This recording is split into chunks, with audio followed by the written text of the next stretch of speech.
Doctor साहब, आज जो खैबर पख्तूनख्वा में आल पार्टीज कॉन्फ्रेंस हुई, जबकि दूसरी जानिब खैबर पख्तूनख्वा से 9 मुंतखब जो अरकान थे उनमें से 8 अरकान ने सेनेट रुकनियत का हल्फ उठाया है।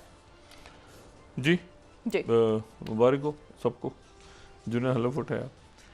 अच्छा, ये सलामती कौंसिल के इजलास में इस वक्त गज़ा और यूक्रेन और बाकी मामला डिस्कस हो रहे हैं, लेकिन गज़ा सबसे अहम है जिसके ऊपर इस वक्त बात हो रही है, और मैं उस पर थोड़ी देर में आता हूँ। लेकिन उससे पहले एक बड़ी पेचीदगी है भारत और अमेरिका और तकरीबन तमाम मगरबी ममालिक के दरमियान, और भारत उनका एक स्ट्रेटेजिक पार्टनर है अमेरिका का। एक तवील मुद्दती यहाँ पे अमेरिका ने जो अगेंस्ट चाइना अपनी स्ट्रेटजी तैयार की है, उसमें भारत का एक कलीदी किरदार है, और ये बरसा बरस के इसके ऊपर काम है, बरसा बरस की इसके ऊपर मेहनत है, और टेक्नोलॉजी कैसे होगी, कंटेनमेंट कैसे होगी, चाइना के साथ मामलात आगे कैसे लेके चलने हैं, कहाँ पे बेसिस बनेंगी, कहाँ पे क्या होगा, कैसे, पूरा जाहिर है कि उनका एक स्ट्रेटजिक पार्टनर है, और वो उसके लिए भारत ने बड़ी लॉबिंग भी की है, बड़ा वहाँ पे उनके काम भी हैं, बड़ा सारा सिलसिला। लेकिन अब कुछ 2-3 सालों से कुछ ऐसे मामलात हैं जो भारत और अमेरिका के दरमियान, पहले तो बाइडेन दौर में एक मामला हमने देखा कि मुख्तलिफ गिरफ्तारियाँ हो रही हैं, कत्ल हो रहे हैं वहाँ पे उनकी सरजमीन के ऊपर। जो सिख रहनुमा हैं उनके कनाडा में कत्ल हो रहा है, कभी उनका जो है वो अमेरिका की सॉइल पे प्लानिंग हो रही है, और ये सारा हम देखते रहे। यहाँ से बाकायदा ऑफिशियल्स के नाम आ गए, फिर उसके बाद ये कि रिसर्च एंड एनालिसिस विंग के अहदेदारों के नाम आ गए, सर्विंग लोगों के नाम आ गए, अजीत डोवाल का नाम आ गया, उनके NSA हैं। तो ये मामला चलते रहे, और फिर वो फैल गए मामला। मतलब ये नहीं कि वो कोई गॉसिप की हद तक थी, बल्कि ये कि प्रेसिडेंट बाइडेन कह रहे हैं प्राइम मिनिस्टर मोदी को G20 कॉन्फ्रेंस में, कनाडा के प्राइम मिनिस्टर कह रहे हैं प्राइम मिनिस्टर मोदी को, उनकी NSA आके यहाँ पे बात कर रहे हैं। मतलब इस लेवल पे बात, उनके फॉरेन सेक्रेटरी हैं वो बात कर रहे हैं आके यहाँ पे, तो उनके पार्लियामेंट में बहस हो रही है। मतलब बात ऐसे लेवल पे चलेगी, फिर गिरफ्तारियाँ हो गई, मुकदमा चल रहे हैं, वो सारा। तो ये कुछ पिछले चंद सालों के दरमियान एक बहुत बड़ी कशीदगी पैदा हुई है मोदी सरकार के दरमियान और अमेरिका की इंतज़ामिया। अब वो बाइडेन से ट्रंप तक मुंतकिल हो गई। इसका मतलब है कि अमेरिका जो है वो मोदी सरकार को भारत के बारे में उसके क्या तासुरात हैं उससे हटके वो मोदी सरकार के साथ जो है, और मोदी सरकार की जो पॉलिसीज़ हैं पूरी, और उसमें भी आप देखिए ना कि वो प्रेसिडेंट ट्रंप दोबारा वो कह रहे हैं, हर रोज़ कहते हैं कि जी मैंने ये जंग रुकवाई, और ये ना होता तो उन्होंने जाहिर है कि इंडिया के ऊपर प्रेशर डाला, और इंडिया ने उसके ऊपर जो है वो जंगबंदी का ऐलान किया, और पाकिस्तान से भी बात की होगी, जाहिर है जंगबंदी दोनों तरफ से हुई। लेकिन जो पिछले 24 घंटों में बहुत ही कुछ अजब सा मामला हो, एक तो ये है कि टैरिफ का मामला उनका अटका हुआ है। अब ये जो मैं कह रहा हूँ ना, ये बात बिगड़ रही है और एक ख़ास जगह पे पहुंच गई है।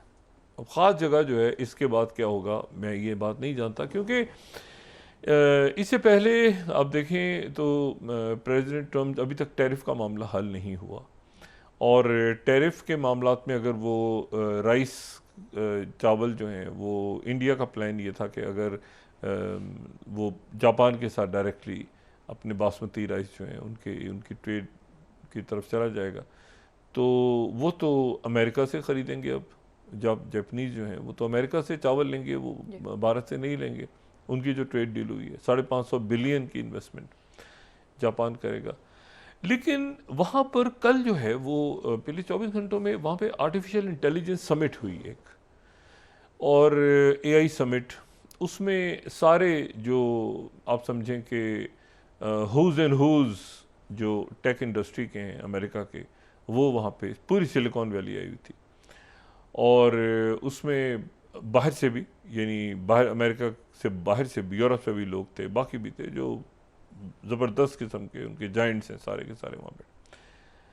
अच्छा, अब ये पाकिस्तान और भारत की बात नहीं हो रही कि वो कहें कि मैंने जंग रुकवाई है या नहीं, वो तो बात हो रही। लेकिन कल उन्होंने जो एक वहाँ पे तकरीर की जी प्रेसिडेंट ट्रंप ने, वो तकरीर जो है उसमें उन्होंने ये कहा कि भारत से मज़ीद लोगों को टेक्नोलॉजी की इंडस्ट्री में यहाँ पे, और आपको पता है भारत के जो, मतलब मैं हमेशा ही बात कहता रहा हूँ और मैं इस पे बड़ा, भारत में जो उनके जो टेक इंडस्ट्री से वाबस्ता लोग हैं वो बड़े ज़बरदस्त हैं, बहुत ज़बरदस्त हैं। अच्छा, सिर्फ टेक इंडस्ट्री से नहीं, ये एआई इंडस्ट्री से नहीं, उनके मैथमेटिक्स में आपको बहुत ज़बरदस्त, मैंने खुद मैथमेटिक्स उनके अपने ख़ास मरहले पे प्रोफेसर जो हैं उनसे मैंने पढ़ा था पोस्ट ग्रेजुएशन में बॉस्टन में।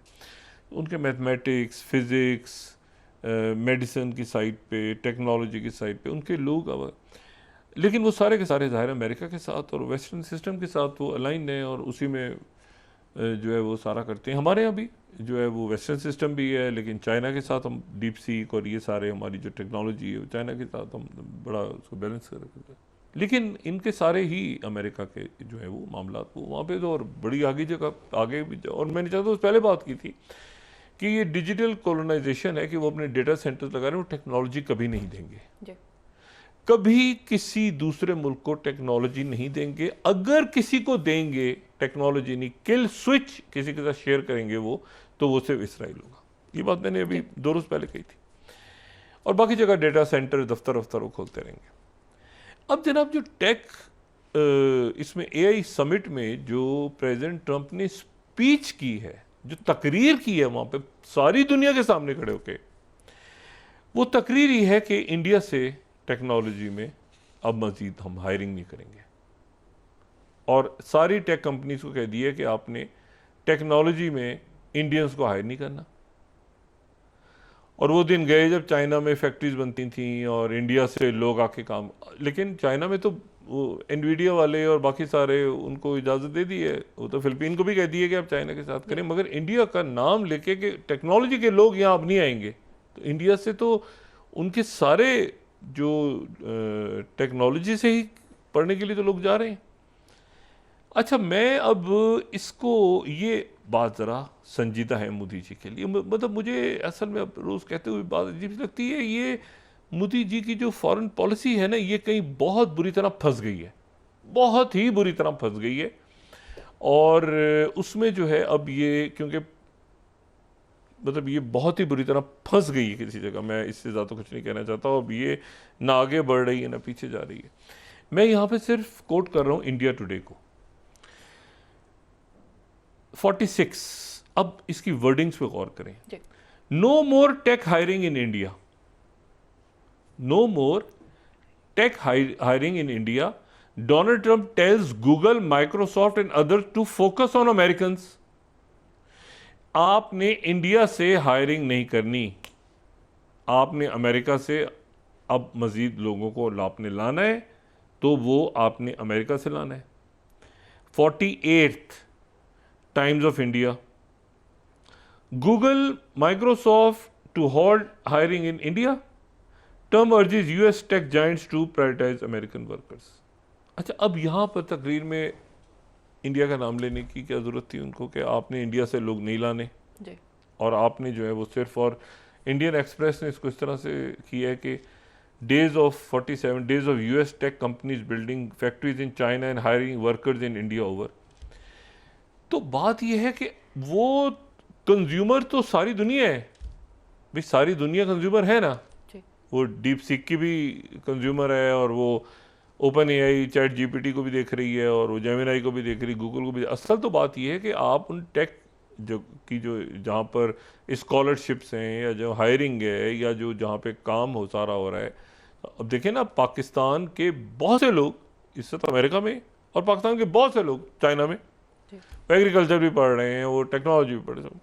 लेकिन स्पेसिफिक अगर आप अपने एक स्ट्रेटेजिक पार्टनर का नाम लेते हैं, ख़ास तौर पे कि इंडिया से हायरिंग नहीं होगी आइंदा, मैं दोबारा इसको दिखा के फिर हम आगे बढ़ते हैं 46 को, no more tech hiring in India. मतलब इसका क्या मतलब है? इसका मतलब ये है कि वो वहाँ से हायर करेंगे तो वीज़े नहीं देंगे आप, ऐसे ही है ना। अगर आपने हायर कर लिया इंडिया से, एक बंदा टेक का बड़ा ज़बरदस्त है, उसने बहुत एक्सपीरियंस्ड है, वो जो है वो आगे जा रहा है, बड़ा तेज़ उनका कोई बच्चा है या बच्ची है, जो भी वो आगे जाना चाह रहे हैं, तो आप उनको उधर ही ब्लॉक कर दिया आपने हायरिंग। तो ये जो है ये बड़ी एक कॉम्प्लेक्स और बड़ी नाकाम मोदी जी की। मैं इसको अब क्या कहूँ कि अमेरिका जो है वो कह रहा है कि इस एक मुल्क से आपने टेक हायरिंग नहीं करनी। अच्छा, एक तो बात ये हो गई। दूसरी बात मैं अभी आता हूँ कि ये इस्तांबुल में क्या हुआ है आज, यूक्रेन के मुज़ाकरात जो रशिया के साथ हो रहे थे, उनका क्या हुआ है वो मैं उस पर बात करता हूँ।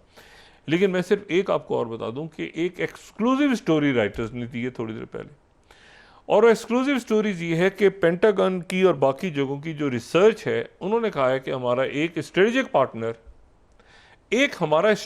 पार्टनर जिसके ऊपर हम सारा दारोमदार करके टेक्नोलॉजी बाकी सब कुछ हम शेयर करते रहे हैं, उसको हमने वॉर्न किया, उसको हमने कहा मत करो, लेकिन वो करता रहा। और वो ये कि यूक्रेन के खिलाफ वो एक्सप्लोजिव जो मटेरियल है, धमाका खेज मवाद, वो रशिया को देता रहा कि आप यूक्रेन के ऊपर इस्तेमाल करें। जब नेटो के ममालिक और हमने मना किया, असल बात यह भी कि हमने मना किया, उनको हमने वार्न किया कि ना करो, फिर भी वो करते रहे। ये है जनाब 49th Reuters exclusive, Indian firm shipped explosive to Russia despite US warnings.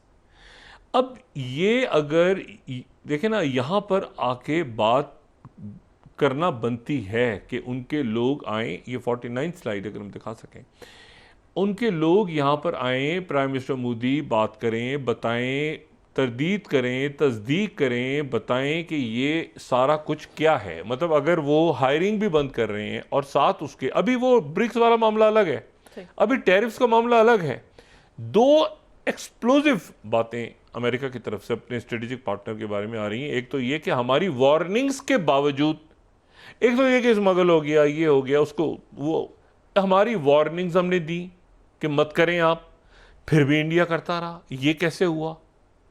मतलब बड़ी अजीब सी बात है ना। या तो ये होता है ना कि वो यूएस ने वार्न किया उनको बाकायदा कि आप ये ना करें, आप हमारे स्ट्रेटेजिक पार्टनर हैं, आप ना करें, वो इंडिया करता रहा। और टाइम्स ऑफ इंडिया जो है इसको फिर इसी स्टोरी को टाइम्स ऑफ इंडिया इस तरह बता रहा है 50th कि यूएस सैंक्शंस वार्निंग्स अनहीडेड। हमने कहा कि सैंक्शंस लगा देंगे, कुछ करेंगे, इंडिया ने बात सुनने से इनकार कर दिया। Indian firm exports explosive compounds to Russia, HMX widely used in missile and torpedo warhead. यानी मना करते रहे। देखिए बात एक तो ये ना कि स्मगल हो गया, चोरी हो गया, ये नहीं, अमेरिका वॉर्न करता रहा। किस लेवल पे वॉर्न किया? राजनाथ सिंह जी के लेवल पे वॉर्न करते रहे, मोदी जी के लेवल पे करते रहे, जयशंकर को कहते रहे। किसको कहता रहा अमेरिका कि आप ये ना दें और इंडिया देता रहा? मतलब ये एक बड़ी अजीब कहानी में ट्विस्ट है कि इसको जब तक देखें, ये होता है ना कि चहमुगैयां हो रही हैं, इधर से उधर बात हो रही है, इधर से बात हो रही है। MSN वाले इसको इस तरह बता रहे हैं 51st India secret 1.4 million explosive deal with Russia exposed और यूएस वॉर्न्स ऑफ सैंक्शंस। अब वो अगर सैंक्शन, अगर आप वो कह रहे थे कि आप ये ना करें, तो आपने क्यों नहीं सुनी बात उनकी? आप कह देते कि अरे चोरी हो गया, ये नहीं, वो ऑफिशियली बता रहे हैं पेंटागन के पेपर, वो कह रहे हैं हम देंगे, वो कह रहे हैं वो हम देंगे, और वॉर्न कर रहा है अमेरिका। ये बड़ी अजीब बात है। और इसको भी यूक्रेन का मीडिया किस तरह रिपोर्ट कर रहा है। Indian firm supplies explosive used in Russian missile despite US sanctions warning. Sanctions की धमकियां देते रहे, अमेरिकन रह गए पीछे, और इधर जो है ये आगे चलता रहा काम। तो ये मेरा ख्याल है कि ये एक ऐसी चीज़ है जिसको फौरी तौर पे दोनों बातें मेरे लिए बड़ी कंसर्निंग है, क्योंकि ये अगर इस पर खामोशी इख्तियार करेंगे ना तो मामला ख़राब होते जाएंगे। एक भरपूर किस्म की प्रेस कॉन्फ्रेंस करके इंडियन प्राइम मिनिस्टर मीडिया के सामने, सबके सामने, कि भाई ये ऑपरेशन सिंदूर था, ये मकबूजा कश्मीर का मामला था, ये उससे पहले अमेरिका में कत्ल गारत क्या होती रही, हमारे लोग क्या, मतलब एक खुल के बात सारी करें। और उसमें फिर ये भी बताएं कि ये मामला कैसे थे, बाइडन ने क्या कहा, हमने क्या कहा, आगे पीछे दाएं। आज पहली दफ़ा इंडिया की तरफ से गजा के अंदर सीज़ फायर की अपील भी गई है। अच्छा, तो ये जो है कि गज़ा में फौरी तौर पे जंगबंदी बंद की जाए और गज़ा के फ़लस्तीनियों के ऊपर जो मज़ालिम ढाए जा रहे हैं वो इंडिया की तरफ से बात हुई है, बहुत अच्छा है। लेकिन मैं आपसे सिर्फ ये कह रहा हूँ कि ये फॉरेन पॉलिसी, ये कोई स्ट्रेटजी नहीं है, ये कोई टैक्टिकल लेवल पे भी नहीं है। स्ट्रेटजी तो आप छोड़ दें, लॉन्ग टर्म स्ट्रेटजी तो आप छोड़ दें, ग्रैंड स्ट्रेटजी तो आप छोड़ दें, ये तो टैक्टिकल लेवल पे भी चीज़ नहीं है कि आपको उन्होंने कहा है, अगर कहा है, कह सकते हैं चोरी हो गया, नहीं, वो कह रहे हैं और आप कर रहे हैं। दूसरी, फिर उसके बाद जो एक और मामला आज है वो ये कि इस्तांबुल में जो मुज़ाकरात तुर्किया में हुए, 40 मिनट की मुलाकात टोटल मुज़ाकरात, और वो हुए, वहाँ से रशियंस की टीम आई, वही जो पहले थी, और वहाँ से यूक्रेन की टीम्स आई जो कि पहली थी, यानी इससे पहले भी आ चुकी हैं, और मुज़ाकरात 40 मिनट के मुज़ाकरात हुए और नाकाम हो गए। उन मुज़ाकरात का कोई हल इसके अलावा सामने नहीं आया कि दोनों तरफ से कुछ मज़ीद कैदियों का तबादला होगा, यानी कैदी भी और वो जो लाशें हैं फ़ौजियों की वो उधर से रशिया वाले वापस करेंगे। जंगबंदी के ऊपर कोई माहिदा नहीं हो सका, कोई जंगबंदी नहीं हो रही, और इस पे जो है वो एक सूरत हाल यूक्रेन में और पैदा हो गई है। मैदान सिचुएशन, यूरो मैदान 2014, उनके थे विक्टर यानुकोविच, ये उनके सदर थे। विक्टर यानुकोविच उनके सदर थे। ये 2010 से 2014 में जब वहाँ पर ये यूरोपीय यूनियन के साथ जाना चाहिए, नहीं जाना चाहिए, ये बहस छिड़ गई वहाँ पे, और वहाँ पे मुजाहरे शुरू हो गए पूरे यूक्रेन के अंदर। मुजाहरे शुरू हुए, बड़े खूनी मुजाहरे थे, मतलब उसमें 108-110 लोग वहाँ मारे गए, बिल्डिंग्स को आग लग गई, फैल गए पूरे यूक्रेन में हंगामे।